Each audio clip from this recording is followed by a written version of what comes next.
Chers amis abonnés, chers frères et sœurs, nous avons débuté la grande semaine sainte avec la célébration de la fête des rameaux le dimanche dernier. Et sûrement, nous nous préparons à vivre les moments les plus importants de la vie de Jésus, c'est-à-dire sa passion, sa mort et sa résurrection.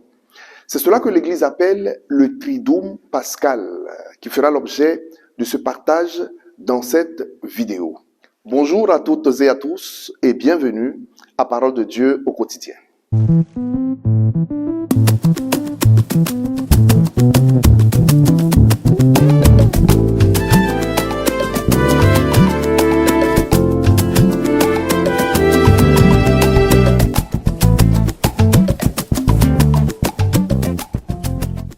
Au nom du Père et du Fils et du Saint-Esprit, Amen.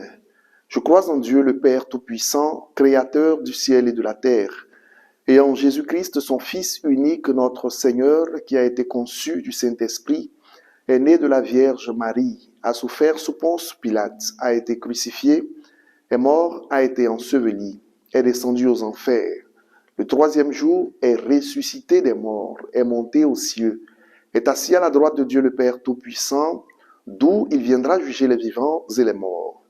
Je crois en l'Esprit Saint, à la Sainte Église catholique, à la communion des saints, à la rémission des péchés, à la résurrection de la chair et à la vie éternelle. Amen.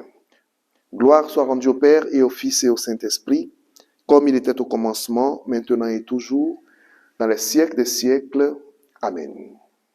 Le Triduum pascal. D'abord, le mot Triduum, à l'origine, désignait un ensemble de 3 jours pour la préparation d'une fête, soit en l'honneur d'un saint, ou même 3 jours intenses de prière pour demander une grâce spéciale au Seigneur. Le Triduum pascal, quant à lui, ne désigne pas la préparation d'une fête, mais c'est la célébration du mystère même de Jésus-Christ, le mystère de sa passion, sa mort et de sa résurrection, qui se déroule au cours de la semaine sainte, et concrètement le jeudi saint, le vendredi saint et le samedi saint. C'est cela que nous nous préparons à célébrer très prochainement, en commençant par le jeudi saint. Qu'est-ce qui se passe concrètement le jeudi saint? Le jeudi saint est le jour où Jésus prend son dernier repas avec les 12 apôtres, ce qu'on appelle la Sainte Seine. Seine s'écrit C-E accent grave N-E. Au cours de ce dernier repas, 3 faits marquants vont se produire. Jésus institue premièrement le sacrement de l'Eucharistie. Il prend le pain, il prend la coupe, prenez et mangez, prenez et buvez, et faites ceci en mémoire de moi. Jésus nous donne le sacrement de l'Eucharistie. Deuxième fait marquant, par l'institution même du sacrement de l'Eucharistie, Jésus institue le sacrement de l'ordre. Faites ceci en mémoire de moi, autrement dit, non seulement en vous rappelant de moi en le faisant, mais faites-le en mon nom. In persona Christi, dans la personne du Christ, désormais le sacrement de l'ordre est institué pour agir au nom du Christ. Troisième fait marquant, Jésus nous donne le commandement de l'amour, le plus grand commandement qu'il nous faut à tout prix vivre si nous voulons participer à la gloire de Jésus-Christ, le ressuscité. Nous aimer les uns les autres. Que fait-il Jésus? Il s'abaisse et il lave le pied de ses apôtres, un à un. Quand nous savons qu'à cette époque, les sandales avec des ouvertures et les pieds étaient recouverts de poussière, Jésus s'abaisse et lave le pied de ses apôtres. Il nous enseigne ainsi par ce geste que c'est le commandement de l'amour qui doit nous unir les uns les autres. Non pas un commandement de supériorité au nom du sacrement de l'ordre ou un commandement d'infériorité pour ceux qui n'ont pas reçu le sacrement de l'ordre, qui sont les laïcs. Le lien qui unit et qui construit l'assemblée chrétienne, c'est le commandement de l'amour. Les prêtres ne sont pas institués pour commander et pour ordonner, mais bien au contraire, pour aider, pour guider, pour soutenir, pour aider à se relever, pour orienter. Tout cela au nom de l'amour. Et comme le Maître le dit lui-même, celui qui veut être le plus grand qu'il soit le serviteur de tous. Les laïcs également, au nom du Christ présent dans le prêtre, doivent ce respect au prêtre, mais un respect d'amour, non pas un respect de peur, une obéissance de peur, mais au nom de l'amour. Voilà ce que nous allons vivre donc ce jeudi saint. Et notre intention à tous, prêtres comme laïcs, doit être de construire la fraternité chrétienne basée sur l'amour. Agissons par amour à Dieu le Père Tout-Puissant, par amour à Jésus-Christ, ton Fils unique, notre Seigneur, par amour au Saint-Esprit qui construit le lien de notre fraternité.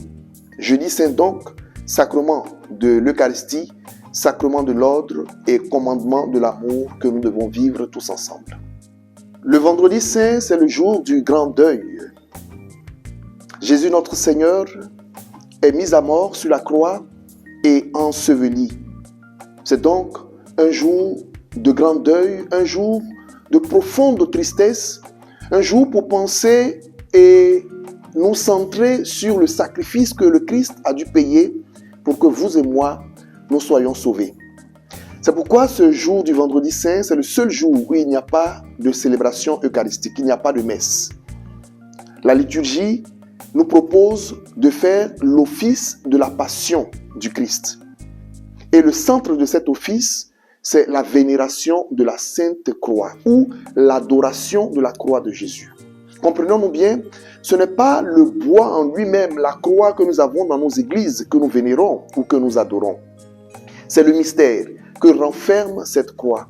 Donc, c'est cet amour contenu dans la croix que nous adorons.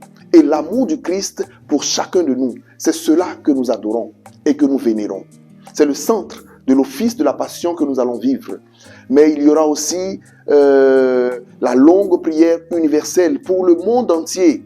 Et nous allons vivre également la distribution de la communion qui a été consacrée le jeudi saint. Parce que le vendredi, il n'y a pas de célébration de messe, donc il n'y a pas de consécration de l'Eucharistie.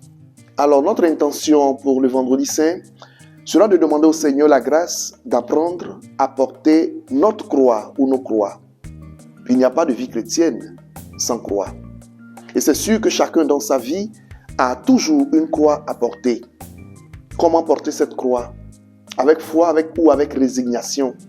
C'est cela qu'il faut demander au Seigneur, la grâce de savoir porter notre croix. Et pas seulement porter notre croix, mais la grâce d'aider nos frères et sœurs à porter également leur croix. À être donc d'autres Simon de Cyrène qui a aidé Jésus à porter sa croix. Porter notre croix et demander la grâce au Seigneur d'aider nos frères et sœurs à porter la leur. C'est cela que nous allons laisser grandir en notre cœur comme intention pour le vendredi saint. Que se passe-t-il le samedi saint et comment vivre ce jour du samedi saint? Il faut dire que le samedi saint est un jour assez particulier parce qu'il est divisé en deux. D'abord, toute la journée du samedi saint, j'allais dire qu'il n'y a rien de spécial parce que nous prolongeons la douleur du vendredi saint pour ce samedi saint, pour la journée du samedi saint. C'est pourquoi le samedi saint est appelé le jour du grand silence où, au cours du samedi saint, nous vivons le grand silence. C'est le deuil qui se prolonge toute la journée dans le recueillement, dans la méditation et la prière. Il n'y a donc rien de spécial. Généralement, les communautés chrétiennes se préparent pour la vigile pascale. Donc, participer aux dispositions matérielles pour la célébration de la vigile pascale. Il faut noter bien que la journée doit être silencieuse dans le recueillement et la méditation pour prolonger le deuil du vendredi saint. La nuit du samedi saint, nous entrons ce qu'on appelle la vigile pascale. Nous allons vivre au cours de la vigile pascale la célébration la plus dense, la plus complète et la plus détaillée qui soit pour la liturgie. Nous célébrons la résurrection du Christ. Et cette célébration est tellement dense qu'elle est détaillée en 4 parties. Nous avons d'abord la liturgie de la lumière. Le Christ, lumière du monde, la lumière qui vainc les ténèbres, la lumière qui sort victorieuse des ténèbres, la lumière qui prend le dessus sur nos difficultés, sur nos peines, sur les ténèbres de nos vies. Et cela est symbolisé par le siège pascale, la procession que nous ferons avec chacune de nos sièges pour entrer dans l'église. Ensuite, au cours de la vigile pascale, nous allons vivre la liturgie de la parole, l'histoire d'amour du peuple de Dieu, comment Dieu a aimé son peuple, comment Dieu a élu ce peuple depuis le commencement. Nous allons lire une série de textes, généralement on abrège en prenant 4 ou 5 au maximum, sinon c'est plus, c'est 7. Et nous allons réécouter, revivre cette histoire d'amour que Dieu a projetée sur le peuple d'Israël, qui d'ailleurs s'est étendue au monde entier pour nous atteindre aujourd'hui. Il faut bien être attentif aux textes et en tirer des leçons pour soi, parce que Dieu n'abandonne jamais son peuple. Au-delà des difficultés, au-delà des peines, des épreuves, Dieu demeure au cœur de son peuple. Et la troisième étape de cette vigile pascale sera de vivre la liturgie baptismale. Nous allons revivre le rythme de notre baptême, ou nous souvenir de notre baptême, ou encore renouveler nos promesses baptismales. Généralement, les communautés chrétiennes qui se sont préparées pour cela ont des baptêmes ou même des célébrations de mariage. Mais toute la communauté entière sera appelée à renouveler ses promesses baptismales en renonçant à Satan. C'est pourquoi il y aura l'aspersion d'eau pour nous rappeler effectivement notre baptême. Il faut le vivre avec foi. Il faut demander pardon pour toutes les fois où nous avons piétiné nos engagements de baptême, où nous les avons délaissés, et reprendre courage et force pour repartir de bon pied, pour repartir sur de nouveaux chemins. Enfin, il y aura la liturgie eucharistique qui va se terminer par la communion au corps et au sang du Christ. Une liturgie très riche, très dense. Si nous le vivons vraiment, il n'est pas question que nous puissions nous ennuyer. Non, il n'est pas question. Elle nous aidera à revivre véritablement l'histoire de notre salut. Ce sera l'occasion au cours de cette vigile pascale, en tenant nos bougies en main, de demander au Seigneur de nous raffermir dans nos engagements à sa suite, de nous pardonner évidemment nos chutes, nos délaissements, nos paresses spirituelles, et de nous aider à prendre un nouveau départ dans notre vie de chrétiens et de chrétiennes. Et s'il est possible que nous puissions prolonger nos résolutions de carême, ce serait une superbe chose, une superbe décision. Parce que le carême devrait conduire à nous transformer, à nous renouveler. Et la Pâque est cette nouvelle naissance qui nous est donnée par le Christ Jésus à travers sa mort et sa résurrection. Voilà expliqué simplement les 3 jours du Triduum pascal que nous allons vivre, le jeudi saint, le vendredi saint et le samedi saint. Si nous prêtons attention à chacun des détails, inévitablement, le Seigneur Jésus-Christ, dont le sang a coulé sur la croix, mort et ressuscité, nous remplira de ses grâces de salut, de ses grâces de force et de joie pour chanter à la gloire de sa résurrection. Chers amis, chers frères et sœurs, avant de terminer ce partage, permettez-moi de vous souhaiter à toutes et à tous de passer un saint Triduum pascal. Que le Seigneur nous accorde à chacun de vivre de joyeuses célébrations de Pâques, afin que nos vies soient renouvelées dans sa mort et dans sa résurrection. Que Dieu Tout-Puissant vous bénisse et vous garde au nom du Père et du Fils et du Saint-Esprit. Amen. Prenez soin de vous et portez-vous bien. Au revoir.